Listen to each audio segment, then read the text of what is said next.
everyone, and welcome to my Railroad Media office. Today I'm going to teach you a little bit about finger technique and a couple exercises that I do to develop this technique. Now, I'm still working on it to this day.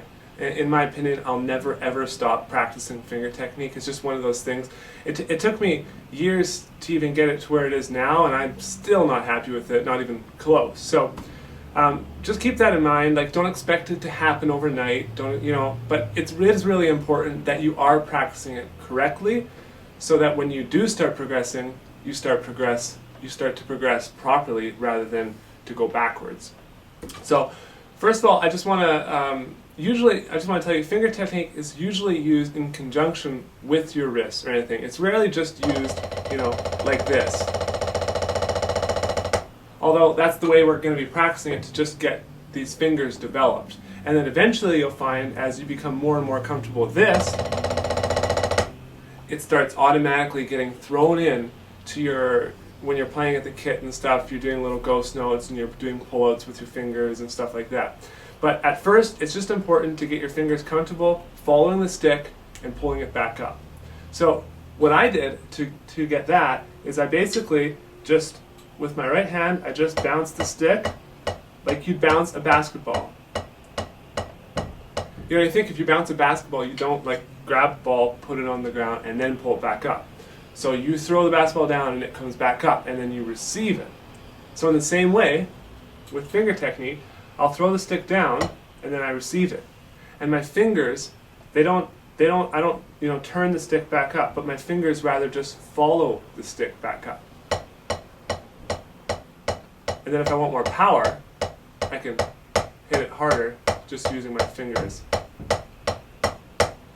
And you'll find the stick is going to slide a lot and stuff at first, but don't worry about that. Just stick it out, because it is worth it once you get it. This is something that you could develop a lot of speed with, and this is kind of one of those secrets that a lot of drummers don't know, because they don't really have the patience to sit down and practice it, because it can take a while.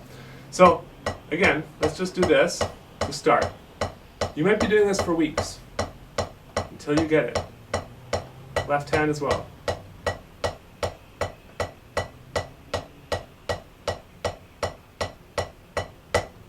Okay? So once you have that, and you can do it a little faster, then we can move on to the next exercise. The next exercise I want to do is this. Just basically with your right and left hand. Now I'm only using fingers. My elbow is actually sitting on the armrest of my chair here.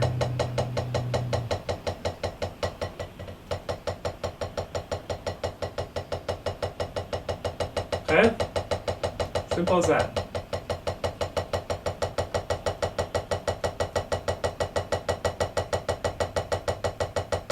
Okay, so that's pretty cool, hey? Now the next thing we're going to be doing is basically just playing groups of 4 between each hand. So 1, 2, 3, 4, 1, 2, 3, 4, 1, 2, 3, 4, 1, 2, 3, 4.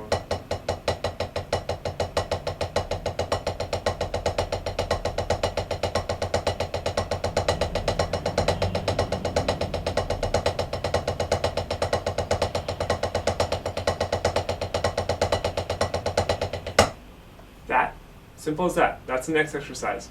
And the beauty of these things is you can do them anywhere. You can, if you're watching TV one night and the commercials come on, you just do it for 20 minutes. Sometimes the commercials go on for, but you can do it as long as you want, and you don't even really need a drum set. You don't even really need a practice pad. You can do it on your shoe, if your sole is big enough. So the next exercise is basically just going up, starting from 3, going up to groups of 8, 9, or 10, whatever you want. For this application, I'm just going to be showing you from 3 till 8. So I'll go 1, 2, 3, 1, 2, 3, 1, 2, 3, 1, 2, 3, 1, 2, 3, 4, 1, 2, 3, 4, 1, 2, 3, 4, 1, 2, 3, 4, and on.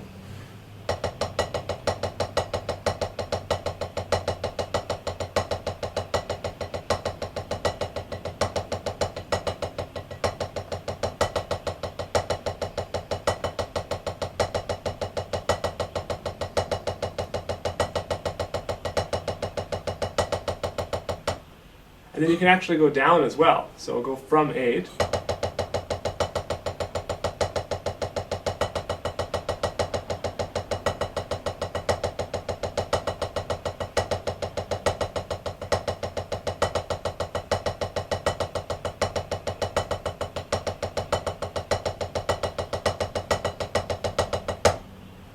What's that? Okay, and then the final exercise I'm going to be giving you is basically just going from a group of 4 to alternating singles. So, something like this.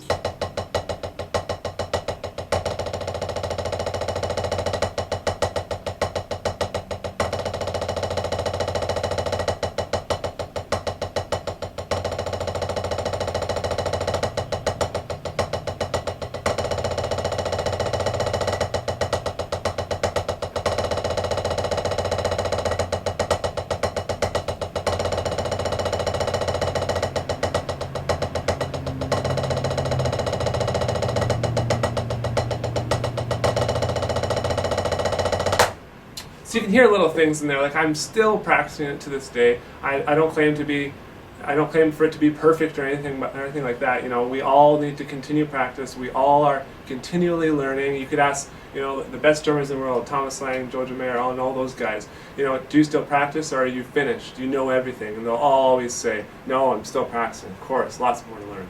So always keep that in mind, and just be patient. Start slowly. Don't expect to get it overnight. And you know, don't be afraid to do it in front of the TV and stuff like that, because you know, sitting in a room by yourself, it can get quite boring. So it's nice to do it in front of TV or do it along to music or something like that.